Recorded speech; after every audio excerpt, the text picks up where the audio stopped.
Canadian women won the right to vote federally in 1918. But 88 years later, we're still not getting much of a vote in the corporate boardroom. The glass ceiling is very much intact. Kara Wiest is our business specialist. Kara, what's it take for women to reach the top of the business world? Well, it looks like you can keep on knocking at that glass ceiling, but you can't come in, at least not very often. The executive search firm Rosenzweig and Company in Toronto looked at the top paid executives at Canada's 100 largest companies by revenue at the so-called C-level. And that's the CEOs, the chief financial officers, all of the officers.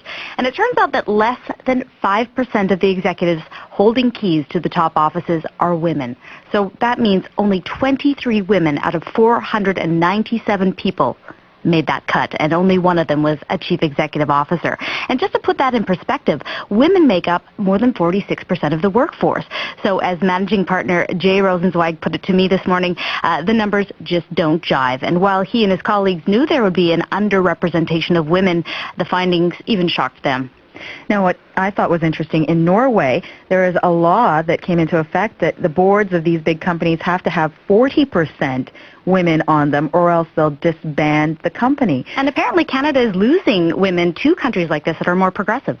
And it's also a little better in the States. But how do we get it to change here? The survey concludes that corporate Canada needs to tweak its recruiting and promotion practices from within, encouraging it to put away the so-called old boys network Rolodex and start expanding its horizons. Because other studies have shown that not hiring or promoting women at the top has a negative impact on businesses, and companies with diversity in the corner offices often perform better as well. All right, thanks for this, Kara. You're welcome. Kara Wiest is our business specialist.